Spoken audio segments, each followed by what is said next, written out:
no. Todo lo que yo no conozco es conspiraciones.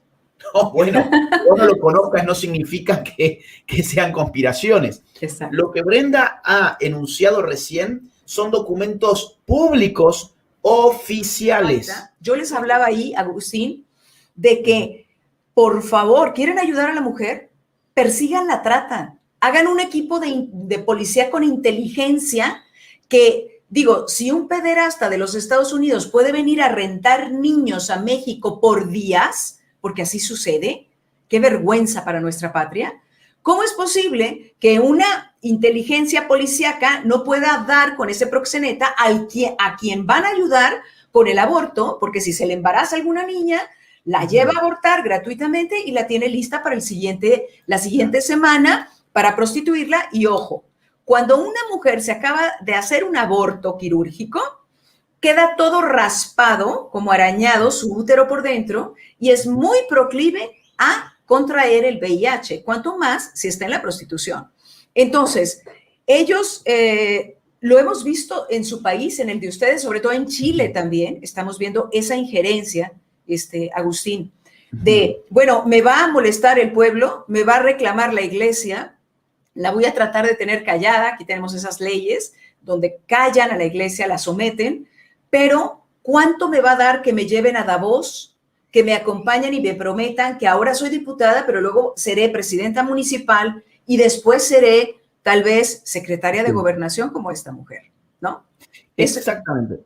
Mira, yo lo que te diría es que vos, todas las entidades que has mencionado son extranjeras.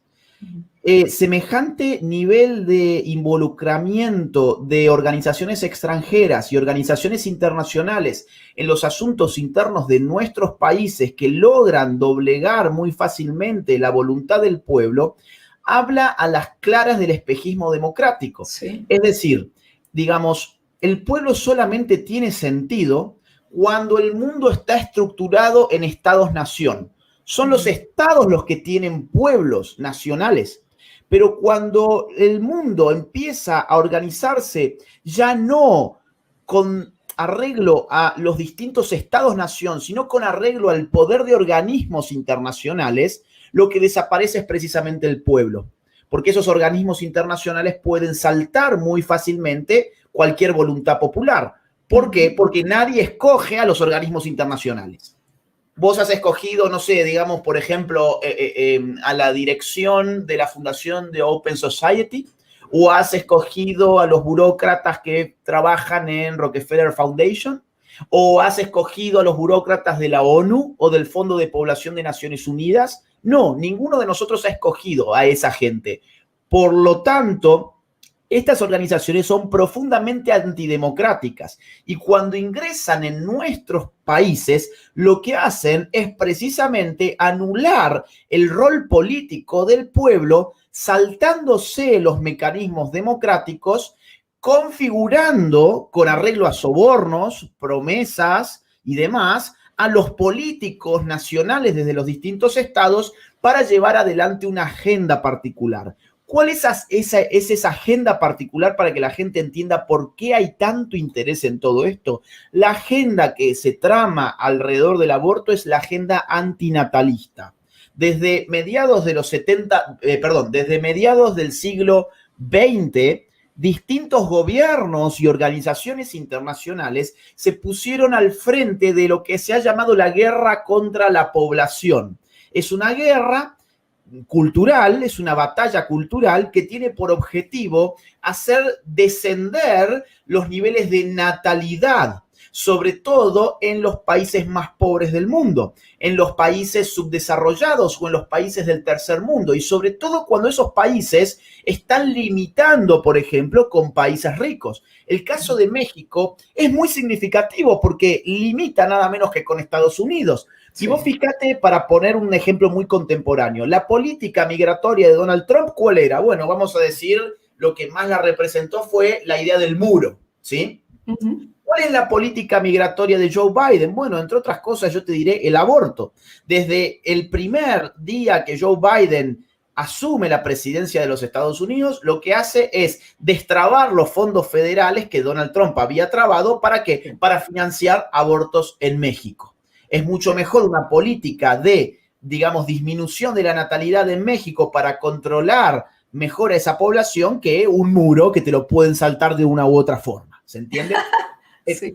Entonces, digamos, estos son los puntos. No está realmente en el fondo la preocupación por la mujer. Vos recién también diste en el clavo, es decir, te interesa la mujer, esta no es el camino, pero es que ellos no están interesados en la mujer. Mira, te voy a poner un ejemplo. Según INEGI, sí que son estadísticas muy serias, son las estadísticas oficiales de México, año 2019, que son las estadísticas por lo menos más nuevas que yo he podido acceder, se murieron 43 mujeres por abortos, sin especificar si se trató de abortos clandestinos o abortos espontáneos o abortos de otra naturaleza, ¿sí? Sin especificar, 43 mujeres murieron en el año 2019 por abortos en México. ¿Cuáles son las últimas cifras, por ejemplo, que yo tengo al menos, según INEGI, de muertes de mujeres en México por desnutrición?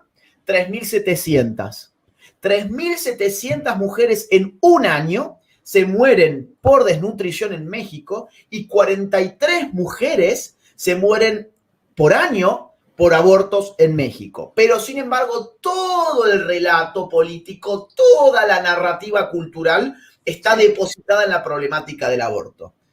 La conclusión evidente es que realmente no es la mujer y su vida y su salud y su integridad física la que les interesa, sino que es otra cosa. Y esa cosa se llama control de natalidad y también se llama, obviamente, réditos económicos, que es lo que persiguen otras entidades como, por ejemplo, la famosa Planned Parenthood.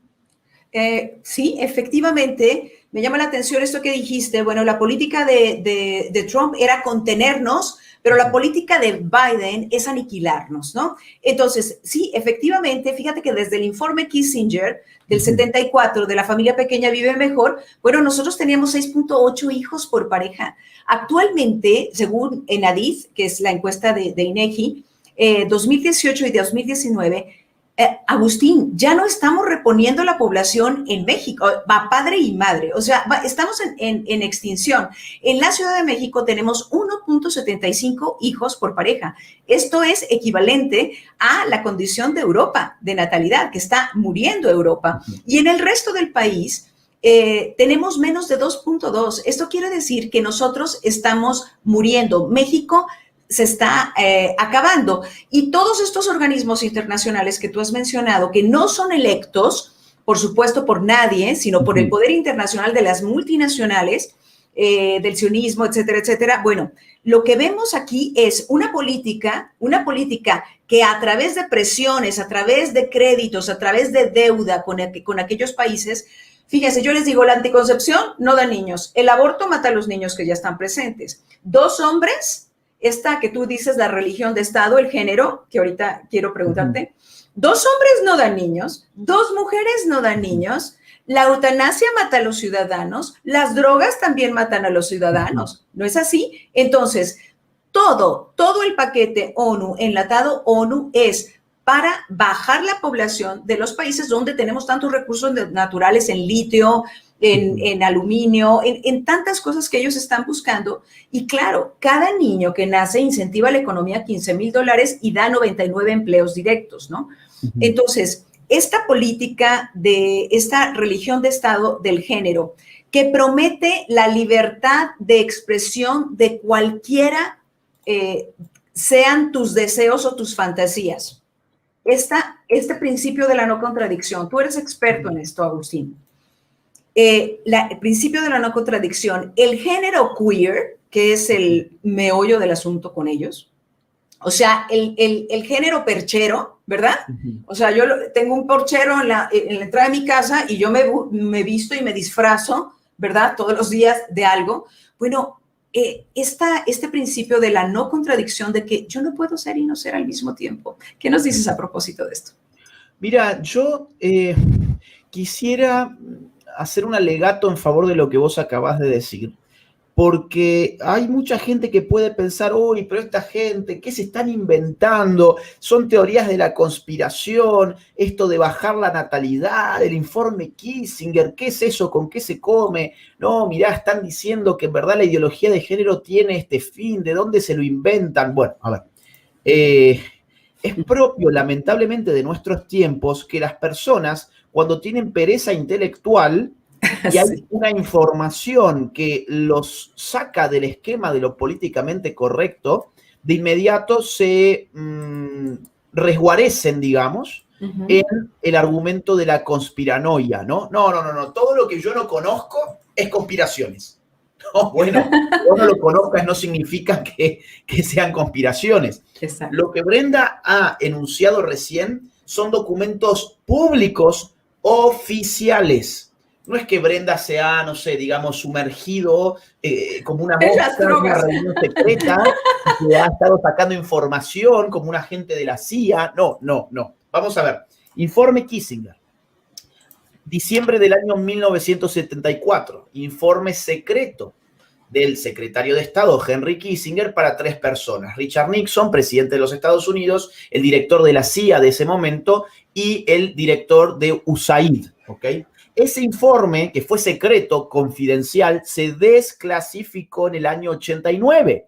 Hoy está subido en las páginas oficiales de USAID, órgano del gobierno de los Estados Unidos. Por lo tanto, todos ustedes hoy pueden acceder a esa información a la cual se refiere Brenda. De hecho, en ese informe se va a establecer, por ejemplo, que el crecimiento de la población en países del tercer mundo significa un problema para los intereses económicos de los Estados Unidos en lo que hace a la provisión de recursos naturales que a Estados Unidos les interesa, como Brenda recién dijo. O sea, esto no es ningún invento, lean el informe Kissinger, no tengan pereza, es un informe que está desclasificado desde el año 89. Además, este informe también, ¿qué dice? Dice, bueno, también hay un problema migratorio, lo que yo me refería recién, en pueblos que tienen poblaciones que se reproducen más de lo que a nosotros nos gustaría y que además son pobres. Además, hay un tema medioambiental que también tiene que ver con mayor población en países pobres que no pueden estar, por ejemplo, poniendo dinero en fábricas de energías limpias o de reciclaje o tomar café con vasitos de Starbucks reciclados. ¿Ok? Bien. Entonces, también hay un problema de seguridad nacional. De hecho, este informe es de seguridad nacional. Pueblos pobres con más cantidad de población significa menos capacidad de control de los Estados Unidos sobre las políticas de esos países. Verbigracia, Vietnam. ¿Sí? Venían de Vietnam. Piénsese esto último. Bien, entonces, cuando Brenda dice todo esto, hay un fundamento histórico. Hay documentos históricos que así lo fundamentan, porque el final del informe Kissinger va a decir textualmente lo siguiente: ningún país ha podido reducir su tasa de natalidad sin legalizar el aborto. Esa es una de las últimas medidas que lleva adelante el informe Kissinger. Además, otras medidas donde se nos dice que hay que tomar los medios de comunicación, hay que darle dinero a los gobernantes de los otros países para que lleven adelante estas políticas de control de natalidad, etcétera, etcétera. Bien, cuando hablamos también de la ONU, nos estamos refiriendo al año 1994, lo que aconteció en lo que fue la reunión de la Conferencia Internacional de Población y Desarrollo en el Cairo. Ahí se va a establecer también que para el año 2015 todos los pueblos tienen que legalizar una gama completa de métodos de salud reproductiva. Cuando define ese mismo informe qué es la salud reproductiva, incluye la llamada interrupción voluntaria del embarazo, ¿sí? Entonces, la ONU manda a legalizar el aborto en todas partes en el año 1994, a más tardar para cumplirse en el año 2015. Eso no se cumplió. Y como no se cumplió, ahora aparece la Agenda 2030. La Agenda 2030 vuelve a la carga con lo mismo y pide que para el año 2030 se cumpla toda la plataforma del Cairo del año 1994, o sea, la legalización de los derechos sexuales y reproductivos y la salud reproductiva que establece la ONU, entre otras cosas, aborto, ¿sí? Entonces, todo esto son documentos públicos de las instituciones involucradas, que son además las más importantes del mundo. Estamos hablando de ONU y estamos hablando del gobierno de los Estados Unidos, ¿bien? Entonces, ¿en qué entra en esto el género? Lo que vos dijiste recién. O sea, digamos, donde ha triunfado la agenda del género, donde ha triunfado la agenda abortista, es donde la natalidad hoy no alcanza ni siquiera para reproducir a esa sociedad. Por ejemplo, sí. España. ¿Qué país más contaminado con ideología de género que España?